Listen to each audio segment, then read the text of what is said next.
Okay, I got it off. That's a 32-gallon Bronco fuel tank. This is my filler fill tube. Don't want any dirt in there. This here goes down to your fuel pump. So there's a ring on here you need to spin off. First thing you gotta do, well, I recommend you do, is get rid of all this dirt around here so you can blow that dirt out of there. You want that dirt getting into your fuel tank once you open it up.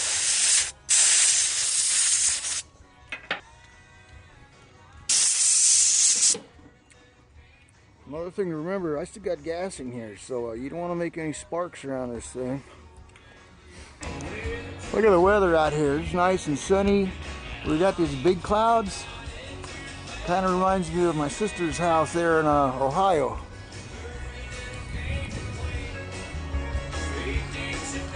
It's hot, and then the clouds come in, it gets cold, and you know, yesterday it rained a little.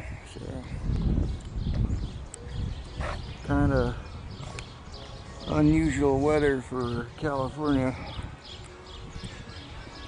Okay, I got to take this ring off. It's got a locking ring down here. See this tab here? And this tab here, it's to that ring. And that ring locks down underneath these tabs here, right there, and over here.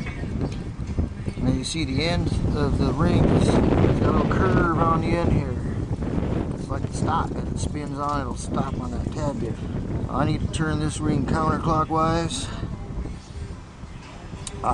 So do that by tapping this lock ring counterclockwise. Now the book doesn't recommend you use a metal punch or anything to turn that, or a hammer.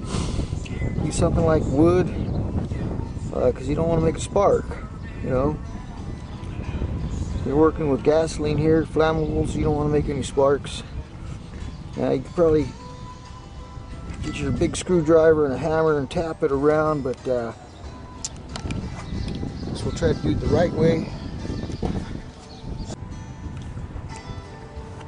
Alright, by the magic of TV, I cheated and used my screwdriver and hammer. Just don't tell anybody. See that?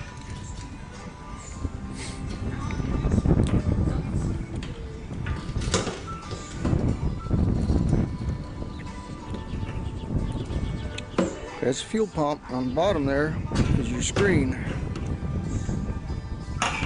So remember how that comes out of there. Alright, let's see how that works. If the camera stays still.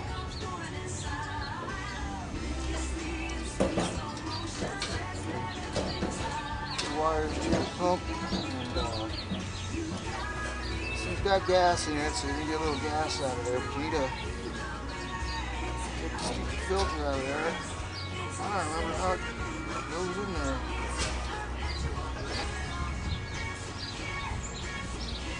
Isn't that interesting?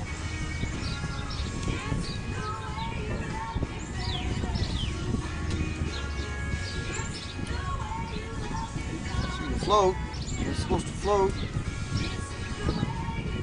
And here you got your sending unit, which is up. Anyways, if you go to the auto parts store like I did when I replaced this pump,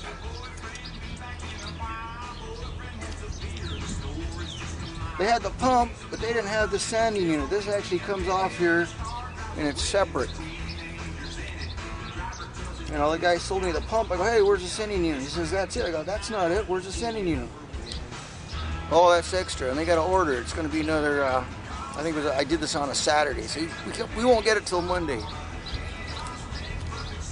I was going to wait for the weekend. I didn't have time to wait till Monday, so I put it all back together. And I tried fixing the float myself, being the genius that I am.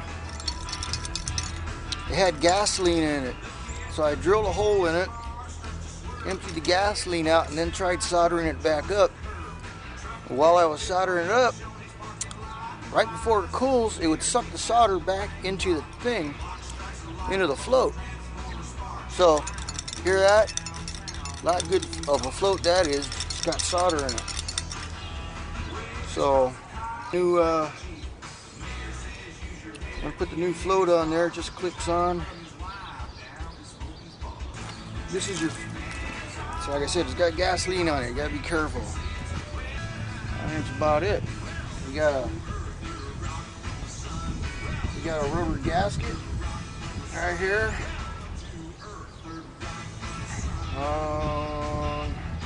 So you got to go through all that work just to put this back on there. This is the new one.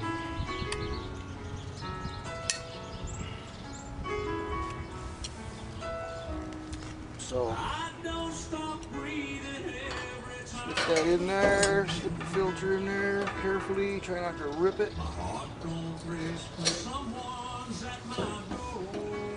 Put that back on.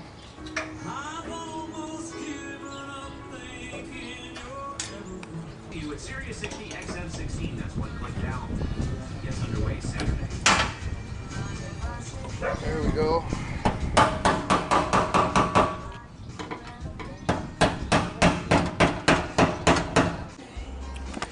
Okay, I got the skid plate separated from the tank here. And